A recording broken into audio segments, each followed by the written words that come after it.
Hello lovely people, welcome back to Fixing Rusty Stuff, where I'll fix it till it's broken and then try and fix it again. As always, I have absolutely no idea what I'm doing, and these videos are purely for your entertainment and my own frustration. I sincerely hope all 20 of you like tool reviews, because today we're unboxing and reviewing the Titan TTB883ROU. No, this is not R2-D2's long lost cousin, it is the cheapest electric plunge router on the market.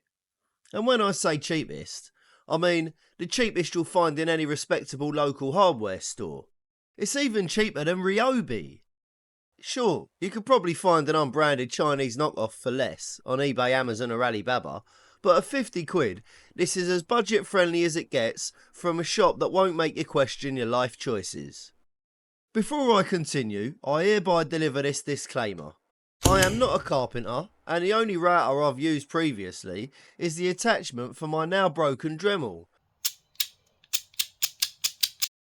So please bear in mind that this review will be about as professional as wearing a mankini to work on Casual Friday.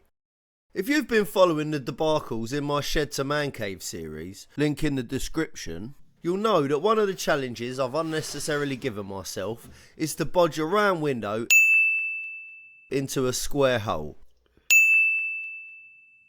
This is not a DIY analogy, I mean it literally. To accomplish this, I've regretfully concluded that an electric router is required. Enter the Titan TTB883ROU. Bloody hell, I hope I don't have to say that too many more times. To give you a sense of the electric router market, the priciest one I found is from a brand called Trend. Trend sounds like the name of the latest pop idol boy band, but I presume that they're the equivalent of Lamborghini in the carpentry world, because for 500 quid I'd not only expect it to slice through wood, but also maybe sing me a lullaby or give me a massage. Given my beginner level carpentry skills, a beginner priced router like the Titan TTB seemed most appropriate. With a name inspired by immortal deities who ruled the cosmos in ancient Greek mythology, my expectations are sky high, so let's get to it. First impressions, from the description, it's got a spindle lock that they claim provides fast bit replacement. I suspect that might be at the expense of the bit holder's strength. For those who don't know, and frankly, why would ya, the bit holder on a router is called a collet. There's also the option to attach a vacuum, which is very handy and will never get used, at least by me. The most concerning feature is the non-replaceable carbon brushes. You would be forgiven for thinking that this is a benefit from the way they boast about it in the description. Carbon brushes connect the rotor coils to the power source through the commutator, and tend to wear out pretty quickly with regular use. In other words, once these wear out, the router is as good as dead. So more appropriate for the weekend bodger or DIY Dave who prefers his tools disposable. I note that they've proudly listed both variable speed and a speed control dial. Good to know the router won't be randomly varying its cutting speed like it's got a mind of its own. It boasts of a hard start, which is a bit off-putting. Personally, I prefer my tools easier to start than my 20-year-old Ford Escort, but they've gone for the old banger spec, fair dues. It also has a fixed base, not a broken one. You'd think that would be the bare minimum requirement. Checking out the specs, it has a 2.5 metre cable length, which will inevitably become 0.5 metres of usable cable and 2 metres of tangled knots. Notably, it also includes a plug. How generous of them to provide the ability to actually plug it in, rather than just a bare-ended cable with stripped wires. Like the Dremel, it comes with a 2-year warranty. Let's hope, unlike the Dremel, it doesn't break after the first 5 minutes. The max plunge stroke is 55mm, which should be sufficient for my uses. Lastly, it's a 1200 watt machine that runs at 240 volts. Don't worry, the grid 230 volt supply will still work. Initial thoughts on the packaging. It's suitably tool branded and just about avoids looking like an overpriced child's toy. Points for effort. Impressively, the box doesn't contain enough polystyrene to single-handedly fill half a landfill. Instead, the clever box design ensures the machine stays intact during transit. Inside you get the promised vacuum attachment, the instruction manual, which will promptly be ignored, and of course the router itself. Oh look, it's also got the plug they were so excited to tell us about. Very fancy. Included in the box is a bag of bits. Let's see what we got. A spanner to undo the collet, a template guide with nuts and bolts, a spare 6.35mm collet, which is 1/4 of an inch for our friends across the pond. The one in the router is 8mm. Now if you're like me, you'll think there's no need to read the instructions. It looks pretty basic to set up and everyone knows instructions are essentially just suggestions anyway. But after half an hour of trying to screw an M5 nut onto an M6 bolt, you hastily retrieve said useless manual from round waste paper filing cabinet. First up, I'll swap the 8mm collet for the 6.35 since I bought a straight bit with a 1/4 inch shank. Side note on the router bits. They come in all different shapes and sizes, but here are a few basics. We have straight bits and spiral bits, named for obvious reasons. Spiral bits remove wood along the blades as they rotate, allowing for a cleaner, deeper cut. Perfect for straight channels into the middle of the wood. Chamfering bits, as their name might not so subtly suggest, create a chamfer on the edge of wood.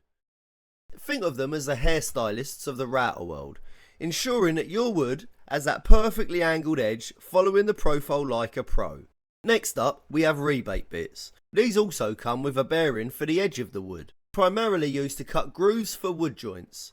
Basically, they're the matchmakers of wood, helping pieces fit together like long lost lovers. Lastly, we got flush cut bits. The blades are flush with a bearing, cutting the wood flush with the profile it's following. They're the police of router bits. Not because they beat up brown people, but because they always keep everything perfectly in line.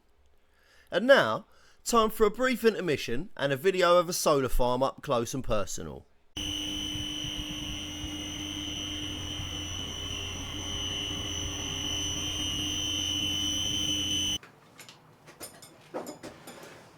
Back to the Titan. I swapped the collet out by loosening the collet nut with the spanner while holding down the lock button. Remove the collet nut, drop it on the table, replace the collet, install cutting blade, re-tighten, job done. For the parallel guide assembly, I attach the 2 rods on the edge guide plate using a flathead screwdriver to tighten the Phillips head bolts provided. It's like trying to open a can with a spoon, but hey, it works. Then, I loosen the locking screws and insert the rods. Easy peasy. Next, I spend 5 gloriously pointless minutes trying to decode the mechanics of this contraption, before prematurely unleashing myself on a piece of wood. This sacrificial plank is a prototype for the windowsill of the round window bodge from the Shed to Man Cave series, coming soon to an episode near you. It needs a 10mm channel to accommodate the edge of the glass. I've already torn a very rough 10mm channel into this wood using a blunt circular saw, because who needs precision? Let's see if this budget-friendly deity-named gizmo can live up to its mythical moniker, or if it will just become another tragic chapter in my ongoing saga of DIY disasters.